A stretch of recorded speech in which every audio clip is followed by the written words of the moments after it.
त्याचा योग्य तो अर्थ काढतील आणि त्याप्रमाणे सत्यस्थितीला मान देऊन आपलं वर्तन निश्चित करतील. रामभाऊ मुंजांनी जे भाषण केलं त्या भाषणामध्ये ते काय करू इच्छितात, आपल्या समोरील प्रश्न कुठले आणि त्यासंबंधी तुमचं कर्तव्य कुठलं, याचं अत्यंत सुंदर असं दिग्दर्शन त्यांनी केलेलं आहे. मी काही मुद्द्यावरच या ठिकाणी भर देऊ इच्छितो. पहिल्या प्रथम आपण या निवडणुकीचा अर्थ समजून घेऊ. हिंदुस्थान स्वतंत्र झाल्यानंतर होणारी ही चौथी निवडणूक आहे.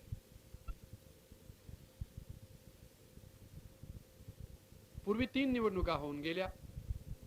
वरपांगी ही चौथी निवडणूक ही पूर्वीच्याच निवडणुकीसारखी आहे, परंतु परिणामांचा विचार करता ही चौथी निवडणूक ही मूलतः संपूर्णतः अत्यंत वेगळी आहे. पूर्वीच्या निवडणुकांचे परिणाम 5 वर्षापुरते मर्यादित असायचे. आजच्या या निवडणुकीचे परिणाम येती 25 वर्षे घुमत राहणार आहे. पूर्वीच्या निवडणुकांचे परिणाम व्यक्तीपुरते मर्यादित असायचे. आजच्या निवडणुकीचे परिणाम अवघ्या राष्ट्रावर होणार आहे. पूर्वीच्या निवडणुकीमध्ये व्यक्ती कोण निवडून आली हे आपण पाहत होतो. आजच्या निवडणुकीमध्ये काय निवडून आलं हे आपल्याला पाहावं लागणार आहे.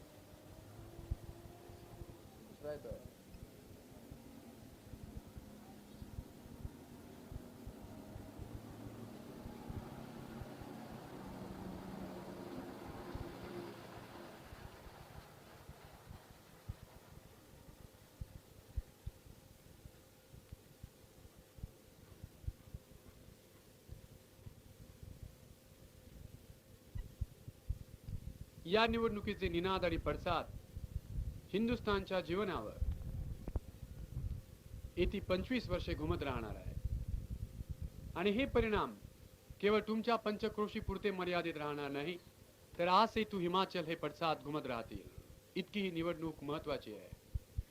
कशा करता ही निवडणूक इतकी महत्वाची होऊन बसलेली आहे, याचं पहिलं कारण असं की गेली 18 वर्षे जे काय होत राहिलं त्याचा परिणाम म्हणून देशात आज अशी परिस्थिती निर्माण झालेली आहे की लोकांच्या मनामध्ये, जाणत्यांच्या मनामध्ये, हितचिंतकांच्या मनामध्ये हा प्रश्न उभा होऊन राहिलेला आहे की यानंतर देशामध्ये निवडणुका होणार आहेत की नाही.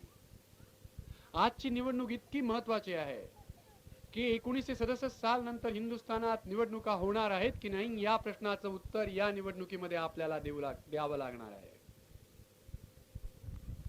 हिंदुस्थानमध्ये लोकशाही टिकणार आहे का? हिंदुस्थानमध्ये जनतेच्या आवाजाला किंमत राहणार आहे का? हिंदुस्थानमध्ये जे इतक्या प्रयत्नाने आपण स्वराज्य मिळवलं ते चालू राहणार आहे का? या प्रश्नांची उत्तरं येत्या निवडणुकीमध्ये आपल्याला द्यावी लागणार आहे. येत्या निवडणुकीमध्ये मी लोकसभेमध्ये खुर्चीवर जाऊन बसतो का हा प्रश्न नाही आहे, तर हिंदुस्थानच्या खुर्चीवर लोकशाही बसणार आहे की नाही या प्रश्नाला आपल्याला उत्तर द्यावं लागणार आहे.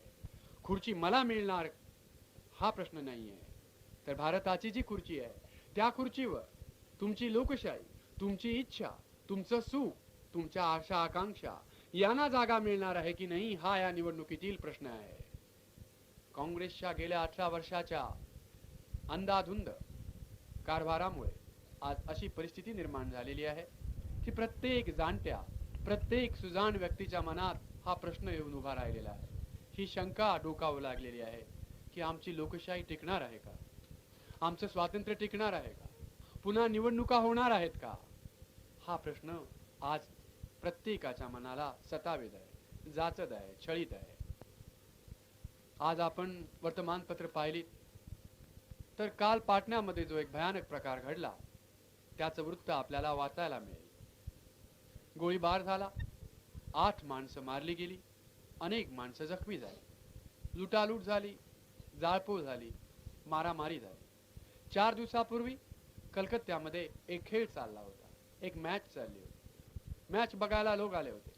नेहमीप्रमाणे आजच्या राज्याचे जे मुख्य चिन्ह म्हणजे काळा बाजार, तो काळा बाजार या मॅच मध्येही झाला होता. बसायला जागा होत्या 52,000, तिकीट विकलेली होती 87,000.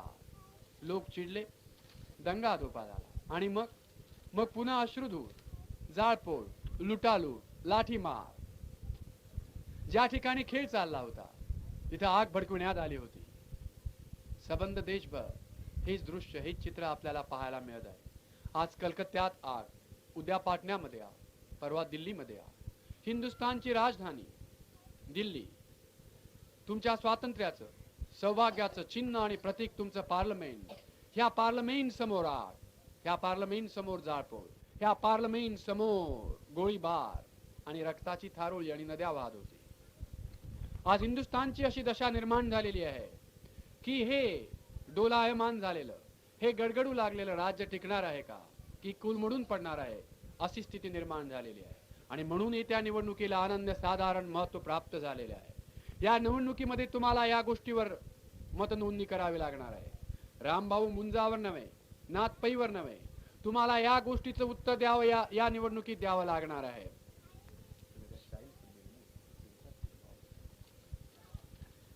या निवडणुकीमध्ये आपल्याला या प्रश्नाचं उत्तर द्यावं लागणार आहे की हिंदुस्थानमध्ये लोकशाही टिकणार आहे का, हिंदुस्थानमध्ये स्वराज्य टिकणार आहे का. मित्रांनो, आपण या येत्या निवडणुकीचा हा जो गंभीर अर्थ आहे तो समजून घ्या. सध्याची ही अंधाधुंद, सध्याची ही बेबंदशाही ही आपल्याला मान्य आहे का, याचं उत्तर या निवडणुकीमध्ये द्यावं लागणार आहे. दुसरा, मतदानाचा अर्थ आपण समजून घेऊया.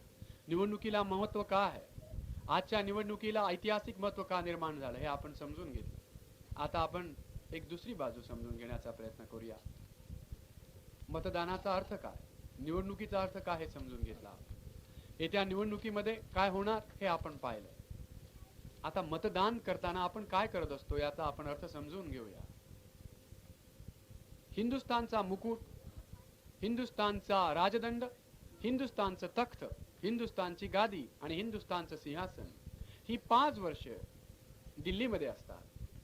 येत्या 15 फेब्रुवारीला मतदानाच्या कागदाच्या रूपाने भारताचं हे तख्त, हे सिंहासन, हा राजमुकुट, हा राजदंड, ही गादी ही तुमच्या हातामध्ये येणार आहे. हा मतदानाचा कागद कोरा असेल, परंतु ह्या कोऱ्या कागदावर फुली मारून हिंदुस्थानच्या इतिहासातील एक नवं पर्व, तुमच्यातील सामान्यातील सामान्य, गरीबातील गरीब, अगदी साधा लंगोटीवाला नागरिक त्या दिवशी हिंदुस्थानच्या इतिहासामध्ये एक नवं पान लिहिणार, एक नवं पर्व लिहिणार.